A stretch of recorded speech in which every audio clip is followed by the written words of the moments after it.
Arman, and today we're going to discuss about the topic theory of demand of microeconomics. जब theory of demand हम chapter की बात करते हैं तो सबसे पहला सवाल हमारे दिमाग में उठता है, व्हाट इज डिमांड? डिमांड होता क्या है? जनरली डिमांड को लोग डिज़ायर्स के साथ कंपेयर करते हैं या फिर एक से समझते हैं. इन जनरल कॉन्सेप्ट डिमांड और डिज़ायर एक हो सकता है कि आप जो डिज़ायर कर रहे हैं वही आपका डिमांड है, जो आप चाहते हैं या जो विश करते हैं. सपोज आज आपकी डिज़ायर, आपकी इच्छा है कि बाहर जाके रेस्टोरेंट में खाना है, तो वो आपका डिज़ायर डिमांड हो सकता है. But in economics demand is an effective desire which is back by the ability and the willingness to satisfy it. कहने का मतलब जो डिमांड फॉर्म होता है हमारा विलिंगनेस और एबिलिटी के साथ होता है. डिमांड भी होनी चाहिए, डिमांड के लिए हमें विलिंगनेस भी चाहिए और एबिलिटी भी चाहिए. ये दोनों होगा तभी हमारा डिमांड होगा, नहीं तो नहीं होगा. कहने का मतलब आज आपको डोमिनोज में खाना खाना है, डोमिनोज में पिज़्ज़ा खाना है. आपकी ये विल है, क्या आपके पास ये एबिलिटी है? नहीं है, तो डिमांड होगा? नहीं होगा. वहीं हमारे पेरेंट्स के पास क्या होती है? एबिलिटी होती है, पैसे होती है, मनी होती है डिमांड करने की. ठीक है, तो विल होता है क्या उनके पास हमेशा पिज़्ज़ा खाने का जैसे हम स्टूडेंट्स का होता है? जी नहीं, नहीं होता है. तो डिमांड होगा? नहीं होगा. तो डिमांड सिंपल टर्म्स में होता है, कहे तो demand is the effective desire which is back by the demand is effective desire which is back by the ability या money ability as well as willingness to satisfied. Will होना चाहिए तभी आप डिमांड कर पाओगे और एबिलिटी होनी चाहिए तभी आप डिमांड कर पाओगे. ठीक है, now let's talk about factors affecting demand. ऐसे कौन कौन से फैक्टर्स है जो डिमांड को अफेक्ट करते हैं? Factors affecting demand, there are multiple factors. सबसे पहले हम लोग बात करते हैं price of the commodity. Price of the commodity, तो प्राइस ऑफ द कमोडिटी जब हम बात करते हैं तो हम ये फैक्टर कहता है when factors other than price remains constant, other factors are constant, other factors remains constant. Constant मतलब फिक्स्ड है, सारे फैक्टर, उनसे हमें कोई मतलब नहीं है, सारे फैक्टर फिक्स्ड हैं. इन फैक्टर्स के बारे में कोई बात ही नहीं करना है. When factors other than price remains constant there exist inverse relation between price of the commodity and quantity demanded. मतलब ये इनवर्स रिलेशन एग्जिस्ट करेगा between price and quantity demanded. जो भी गुड्स आप डिमांड करोगे उसके गुड्स के बीच में प्राइस और क्वांटिटी डिमांडेड के बीच में इनवर्स रिलेशन भी एग्जिस्ट करेगा. सबसे पहली बात कांस्टेंट समझ में आ गई होगी, क्यों? कांस्टेंट मतलब फिक्स्ड है. हमें उन सारे फैक्टर्स के बारे में बात नहीं करना. कौन से फैक्टर जो मैं आपको आगे आके पढ़ाऊंगा, आगे आके बताऊंगा. पॉपुलेशन होता है, इनकम द कंज्यूमर होता है, टेस्ट एंड प्रेफरेंस होता है, ये सारे फैक्टर्स होते हैं. उन सबको हमको अभी कांस्टेंट समझना है. इनवर्स रिलेशन मतलब उल्टा, नेगेटिव रिलेशंस होता है. नेगेटिव कैसा? इसे एग्जांपल के थ्रू समझिए. आज 10 रुपए में आपको बोलता हूँ एक बिस्किट लेकर आ, आप लेकर आते हो. ठीक है, कल को यही बिस्किट का दाम गिर जाता है, 8 रुपया होता है, तो ये नेचुरल टेंडेंसी है, ये ह्यूमन टेंडेंसी है कि आप ज़्यादा बिस्किट लोगे. क्यों? क्योंकि आपको कम पैसे में ज़्यादा चीज़ मिल रहा है, प्राइस गिर रहा है, तो अब डिमांड भी बढ़ रहा है. देख रहे हो, जैसे जैसे प्राइस गिर रहा है, 10 से 8 होता है तो डिमांड 1 से 2, 8 से 6 होगा तो डिमांड 2 से 3 होता है, 6 से 4, 3 से 4, 4 से 2 होता है, 4 से 5. डिमांड बढ़ रहा है. प्राइस अगर गिरेगा, डिमांड फॉर इट्स गुड्स बढ़ेगा. That is what we call inverse relation. उल्टा समझे तो प्राइस अगर बढ़ेगा तो डिमांड घटेगा. इसी को उल्टा देखे, प्राइस अगर 2 से 4 होता तो डिमांड 5 से 4 हो जाएगा, 4 से 6 होता तो डिमांड 4 से 3 हो जाएगा, 6 से 8 होने पे किसी भी गुड्स का दाम डिमांड 3 से 2, 8 से 10 होने पे डिमांड 2 से 1. तो ये होता है इनवर्स रिलेशन। और ये तभी मुमकिन है जब बाकी सारे factors we assume those factor are constant. Constant मतलब आप एक एग्जांपल देख लेते हैं इनकम ऑफ द कंज्यूमर का। ये हमारा इनकम है, ये प्राइस और ये क्वांटिटी डिमांडेड।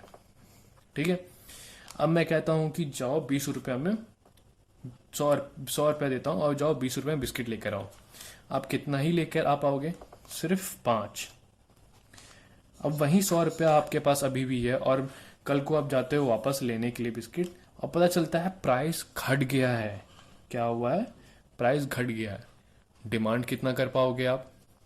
अब 10। देखा, डिमांड बढ़ गया। This is what we call inverse relation. अब अज्यूम करो अभी भी आपके पास 100 रुपया है और इस बार क्या हुआ है? प्राइस बढ़ गया है। क्या हो गया? प्राइस बढ़ गया। तो डिमांड क्या होगा? घट जाएगा। 20 से 10 होने पर डिमांड बढ़ जाता है, 5 से 10। 20 से 25 होने पे डिमांड घट जाता है। This is we call inverse relation. और ये तभी मुमकिन है factors other than price remains constant. ये सारे फैक्टर कांस्टेंट है। ठीक है, और अगर कांस्टेंट नहीं हो तो सर क्या होगा? So then there might be the relation, inverse relation between price of the commodity and its quantity demanded might or might not exist. वो कैसे समझते हैं उसका भी एग्जांपल देखें। यही इनकम मैं आपको देता हूँ, 100 रुपये आपके पास इनकम है, प्राइस 20 है, क्वांटिटी डिमांडेड है 5। ठीक है, अब ये इनकम 200 हो गया। ठीक है, प्राइस समझिए, प्राइस जो है भी बढ़ गया। प्राइस भी बढ़ गया यहाँ पे, as you can see income बढ़ा, प्राइस बढ़ा। ठीक है, तो अब डिमांड कितना कर पाओगे आप? एग्जैक्टली 8। यू कैन सी यहाँ पे डिमांड भी बढ़ गया। तो इसलिए मैं कह रहा हूं बार बार कि जब भी आप बात करोगे with price of the commodity factor का, you to mention that when other factors remains constant, then only the inverse relation between price of the commodity and quantity demanded exist. तभी ये होगा, otherwise नहीं होगा। Let's move on to another factors, income of the consumer। अब इसमें बहुत लोग बोलते हैं कि आपने तो सर बता दिया इनकम बढ़ता है तो डिमांड भी बढ़ता है। तो जनरली ऐसा हमेशा होता नहीं है, क्योंकि income of the consumer depends upon the type of goods being consumed. Type of goods being consumed मतलब there are 2 types of goods, normal goods and inferior goods. आप पूछोगे नॉर्मल गुड्स और inferior goods क्या है? तो सबसे एक best example होता है, एग्जांपल के लिए T shirt at a mall. ठीक है, at a mall, restaurants, then cigarette, ये सारे होते हैं हमारे नॉर्मल गुड्स। ये सारे होते हैं हमारे normal goods. Cigarette, I am not promoting cigarette, but this are the best example to explain normal goods होता है क्या। ये नॉर्मल गुड्स और इन्फीरियर गुड्स हमारा होता है T shirt at a footpath. ठीक है, road side food stall. Cigarette का इंफीरियर गुड्स हो गया बीड़ी। ये होता है हमारा इंफीरियर गुड्स, जो कि चीप होते हैं, इनएक्सपेंसिव होते हैं, और हम जैसे मिडिल क्लास के लोग नॉर्मल और इंफीरियर गुड्स दोनों कंज्यूम करते हैं, दोनों तरह के गुड्स कंज्यूम करते हैं। तो अब क्या होता है, with the rise in income of the consumer, normal goods में अलग असर पड़ता है और इंफीरियर गुड्स में अलग असर पड़ता है। कैसे? With the rise in income, income अगर कंज्यूमर का है बढ़ता है, demand for normal goods, quantity demand for normal goods also increases, for normal goods also increases. इसे हम लोग ग्राफ्स के थ्रू समझते हैं। कैसे?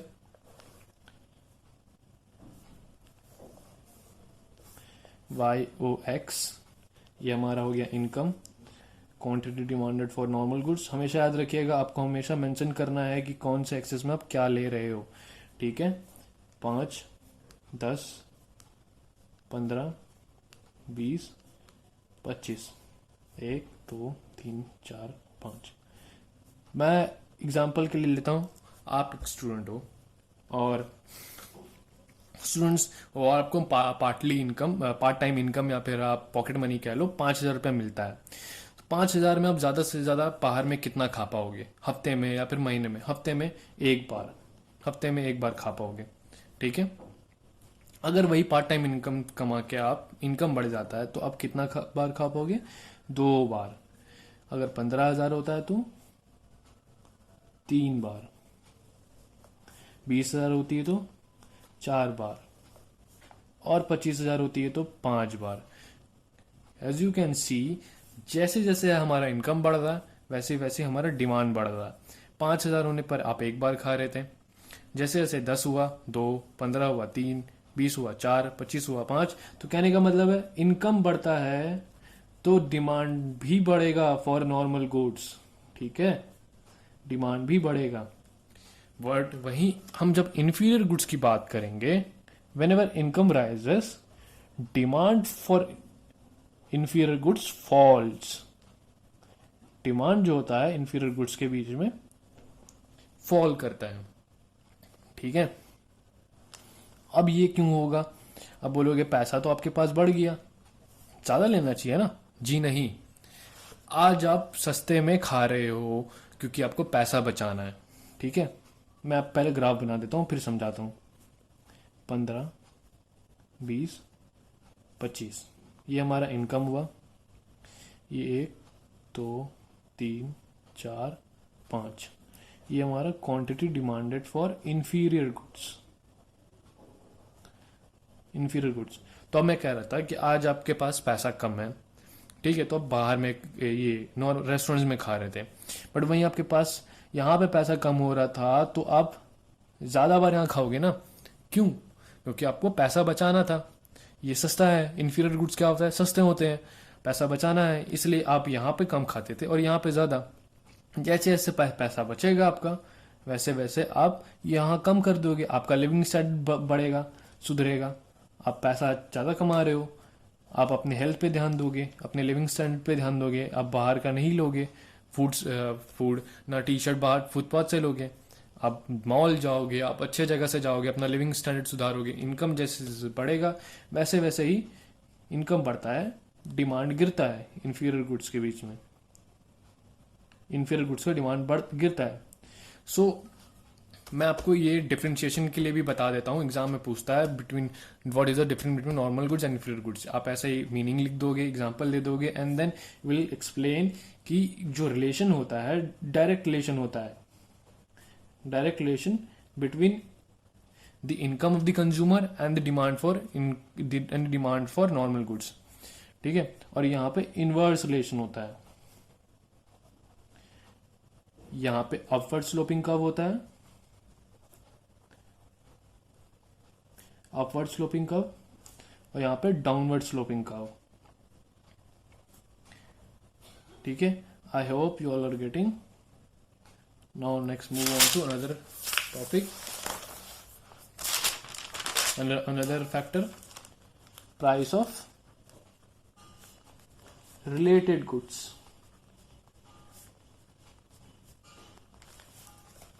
Price of related goods. Related goods क्या? Related goods are those goods which are directly or indirectly related to each other. अब related goods में भी दो तरह के goods होते हैं। पहला substitute goods. Substitute goods क्या? Substitute goods are those goods which can be replaced in place of each other. In place of, अब जो लोग क्रिकेट देखते हैं उनको पता होगा substitute fielder क्या होता है। In place of each other, जो एक के जगह पे दूसरा आ जा रहा है। ठीक है, बेस्ट एग्जाम्पल क्या है? Tea and coffee, tea and coffee, Thums Up and Coke. आज अगर आपके पास दुकान में जाते हो थम्स अप नहीं मिलता तो कोक ले लेते हो, क्योंकि दोनों एक ही है, ऑलमोस्ट सब्स्टिट्यूट एक दूसरे का है। तो उसी तरह टी के साथ भी है। तो अब क्या होता क्या है कि अगर प्राइस, आज मैं कहूँ कि टी अब 10 रुपये में मिल रहा है और कल को अचानक पता चलता है कि प्राइस टी का बढ़ गया है, 10 से 100 हो गया, तो जो लोग कॉफ़ी नहीं पी रहे थे, जो मजबूरन नहीं पी रहे थे, अब उनको मजबूरन पीना पड़ेगा। कॉफ़ी का डिमांड यहाँ पे क्या हुआ? Quantity demanded for coffee will rise. क्या हुआ यहाँ पे? मैं ग्राफ के थ्रू समझाता हूँ। YOX, ये प्राइस ऑफ टी, ठीक है, and quantity demanded for coffee.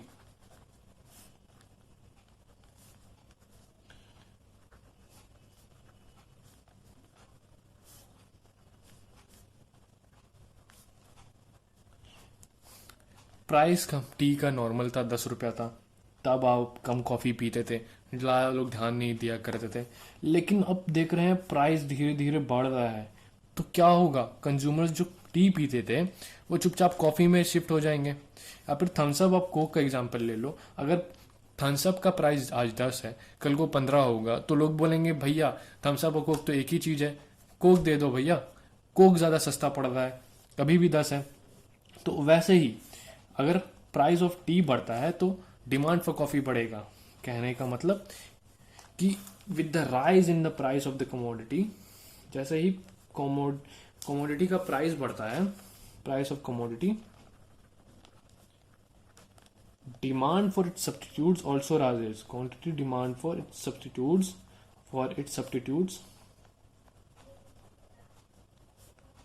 Rises. क्या हुआ यहाँ पे, प्राइस ऑफ टी बढ़ा, डिमांड फॉर कॉफी बढ़ा। So what this shows direct relation, ठीक है, this shows direct relation between price of the commodity and it's substitutes, ठीक है। Now let's talk about complementary goods. जो कॉम्प्लीमेंट्री गुड्स क्या होते हैं, which are demanded jointly to satisfy a particular want, which are demanded jointly, जो कि एक साथ मंगाया जाता है। कहने का मतलब सबसे बेस्ट एग्जांपल है car and petrol.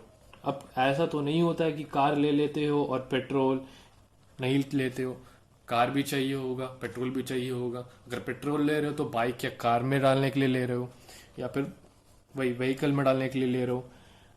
Pen and ink, pen लोगे तो इंक का जरूरत पड़ेगा ही, ठीक है। तो ये होता है हमारा कॉम्प्लीमेंट्री गुड्स, जो कि साथ में चाहिए होता है, आप एक को अकेले यूज नहीं कर सकते हो। इस केस में क्या होता है, with the rise in the price of complementary good, price of goods, demand for its complementary goods falls, quantity demand for its complementary goods falls। मैं आपको इसे ग्राफ्स के थ्रू समझाता हूं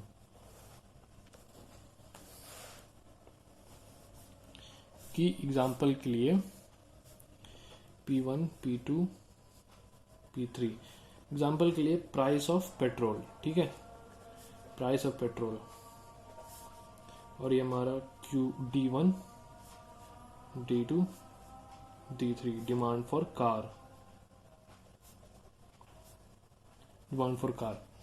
अब आपने बोर्ड्स में अच्छे मार्क्स लाए, ठीक है, सब में 100 में 90 ले आए, आपके पेरेंट्स खुश होते हैं, बोलते चलो बेटा आज मैं बाइक दिलाता हूँ, ठीक है। और अब जाते हो खुशी खुशी मिठाई लेने, तो क्या देखते हो, पेट्रोल पंप में जो कल 70 रुपया में मिल रहा था पेट्रोल, आज 250 हो गया है, 250 रुपया लीटर। तो क्या आप उसके बाद कार लोगे या बाइक लोगे? जी नहीं। कैसे लोगे, लेके करोगे क्या अगर पेट्रोल इतना महंगा है? तो यही होता है, जब जब प्राइस बढ़ता है वैसे वैसे डिमांड घटता है। कहने का मतलब जब प्राइस कम था तो क्वांटिटी डिमांडेड ज़्यादा था कि नहीं? बिल्कुल था। कार का डिमांड हुआ करता था, बाइक का डिमांड हुआ करता था। अब पेट्रोल बढ़ रहा है तो लोग ज़्यादा से ज़्यादा ऊबर ओला चला रहे हैं, या फिर ऊबर ओला में शिफ्ट हो रहे हैं, या फिर शेयरिंग में शिफ्ट हो रहे हैं। तो वैसे ही जैसे जैसे हमारा प्राइस ऑफ पेट्रोल बढ़ता है वैसे वैसे demand for its complementary goods fall.